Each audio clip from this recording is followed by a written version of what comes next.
देख रहे हैं न्यूज़ 7 हिंदी, राष्ट्र प्रथम। नमस्कार, आपका बहुत बहुत स्वागत है। वक्त हो चला है तमाम नई खबरों को जानने का। अभी तक की सबसे बड़ी खबर लखनऊ से आ रही है। उत्तर प्रदेश में सीएम हेल्पलाइन में कार्यरत महिला कर्मचारियों का प्रदर्शन आज लखनऊ की सड़कों पर देखने को मिल रहा। महिलाएं मुख्य रूप से बेहतर वेतन और काम के अनुकूल परिस्थितियों की मांग कर रही हैं।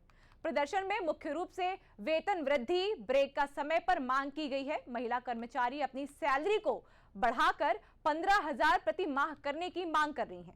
काम के दौरान 50 मिनट के ब्रेक की सुविधा देने की मांग की गई है। लखनऊ में बड़ी संख्या में जुटी महिलाओं को पुलिस द्वारा सड़क से हटाने की कोशिश की गई, क्योंकि वह प्रदर्शन की अनुमति नहीं थी। सोशल मीडिया और समाचार रिपोर्टों में पुलिस के व्यवहार और महिलाओं को जबरन हटाने को लेकर सवाल उठ रहे हैं। कर्मचारियों का आरोप है कि उनके साथ अभद्रता की जा रही है। हमारी इस रिपोर्ट में पूरी जानकारी देने के लिए editor in chief Anoop Dubey इस समय हमारे साथ मौजूद है। अनूप, आवाज आ रही है आपको मेरी? जी, आवाज मिल रही, बताइए। अनूप, ये पूरा जो भी वाकया हुआ है, ये क्या जानकारी आपके पास है?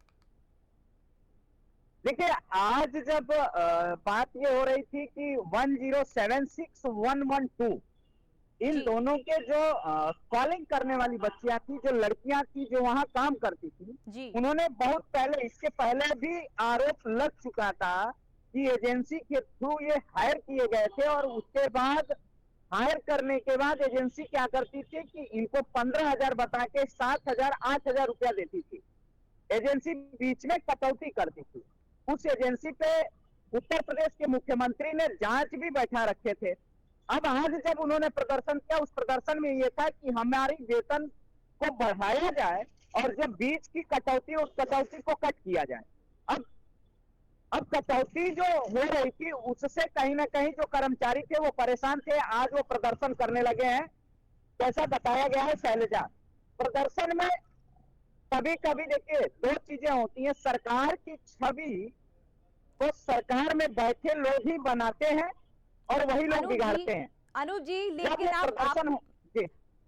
अनूप जी, सबसे इस टाइम पे अगर सबसे बड़ा सवाल ये भी खड़ा होता है कि पुलिस प्रशासन का जिस तरीके से रवैया रहा है औरतों के साथ, ये सवाल खड़ा होता है।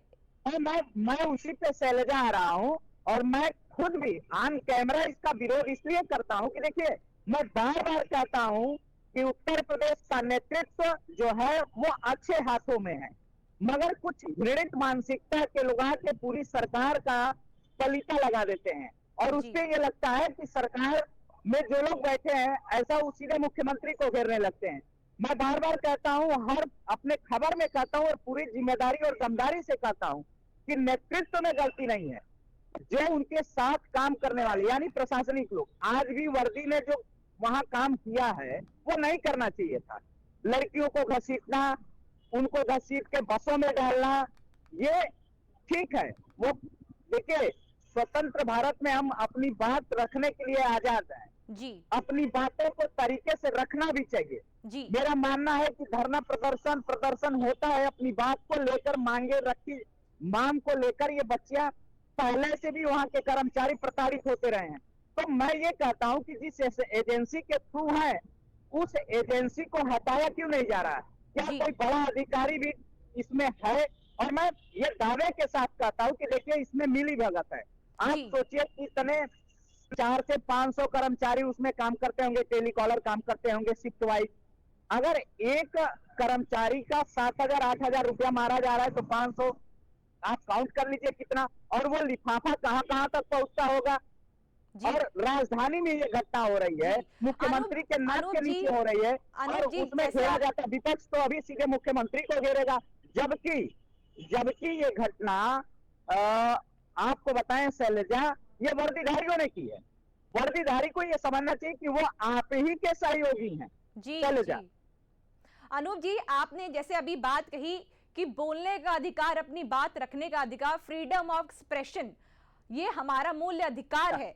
क्या इस देश में अब लोग अपनी बात रख भी नहीं सकते? जिस तरीके से अभी आपने देखा पुलिस प्रशासन का रवैया रहा है, जिस तरीके से औरतों को पकड़ के घसीटते हुए लेते चले जा रहे हैं, क्या इस देश में अब अपनी बात रखना एक गुनाह है? मैं वही उसी बात पे आ रहा हूँ। अधिकार वो आज का घटना नहीं है शैलजा, ये साल भर से ऐसी बातें आ रही हैं। पहले हुआ एजेंसी को हटा दिया गया, दूसरे एजेंसी को दिया गया, फिर तीसरे एजेंसी को दिया गया। अगर एजेंसियों को काम दिया जा रहा है तो वो कौन बिचौलिया है जो सही तरीके से सही सैलरी नहीं पहुंच पा रहा है? मैं जब वहां के लोगों से बात किया, टेलीफोनिक बात मेरी हुई है, तो लोगों का कहना है कि 15,000 सैलरी है, 7,000 8,000 रुपया सैलरी दी जा रही है। तो क्या 7,000 8,000 जो बीच का कट मारा जा रहा है, इसमें निश्चित रूप में शैलजा कोई बड़ा अधिकारी भी मिला हुआ है जिसके ऊपर लिफाफा जा रहा है। जी बिल्कुल। जब सैलरी 15,000 तो 15,000 क्यों नहीं दिया जा रहा है? 8वां वेतन 7वां वेतन लग गया, उस पर कई सारी गाइडलाइन आ गई कि प्राइवेट सेक्टर में काम करने वाले एक प्यून की भी सैलरी 10,000 से ऊपर होनी चाहिए। तो फिर 15,000 में कट मार के 7,000 8,000 रुपया दिया जा रहा है। इस बात को वहां के टेलीकॉलर अपनी बातों को अपने आला कमान में हाई कमान से कह रहे थे, सुनवाई नहीं हो रही थी। और निश्चित रूप में मेरा मानना है कि कोई भी कर्मचारी, कोई भी संस्थान तब मजबूर होता है धरना प्रदर्शन के लिए या उग्र होने के लिए जब उनकी बातें नहीं सुनी जाती हैं। मैं ये नहीं समझ पाता 112 हुआ या 1076 हुआ, ये जो उसके अधिकारी, जो उसके सीनियर्स हैं, वो क्यों नहीं अंदर बैठ के बात कर लिए? क्यों वो सड़क पे आने दिए? सड़क पे ये मैटर आने ही नहीं देना चाहिए था। और मेरा मानना है कि ये पुलिस विभाग का ही काम है। काम भी तो पुलिस विभाग का है, चाहे 112 है या 1076 है। जी अनूप जी, कहीं ना कहीं आप ये भी देखेंगे कि कहीं ये धोखाधड़ी भी नहीं है कि कर्मचारियों को पहले बोला जाता है कि आपका वेतन 15,000 18,000 कर दिया जाएगा और कर्मचारी पूरे समय अपना कार्य कर रहा है, उसके पश्चात वो उनको क्या मिल रहा है? आप हमारे सामने है जो भी है। देखिए, एजेंसी का खेल जो हो रहा है ना, वो अभी केवल इसी एजेंसी की बात नहीं है शैलजा।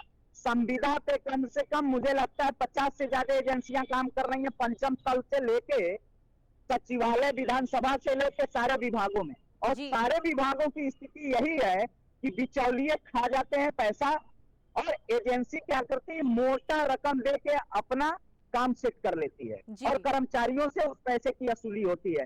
कर्मचारी जो दिन भर 10 घंटा 12 घंटा जाके मेहनत करता है और उसके पैसे से ही कट करके वो भी भरपाई करते हैं।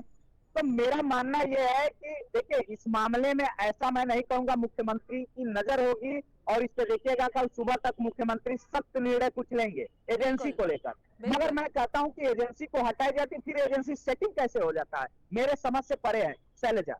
बिल्कुल बिल्कुल, हम भी अब यही देखना है, सबकी नजर इसी में है कि अब योगी सरकार इसमें क्या नए कदम उठाती है, क्या लेकर आती है, क्या कौन सी ऐसी नई नीतियों को लेकर आती है जिससे ये सारे जो अभी इतना बवाल मचा हुआ है ये कैसे समेटती है। बने रहिए हमारे साथ, आप देख रहे हैं न्यूज़ 7 हिंदी।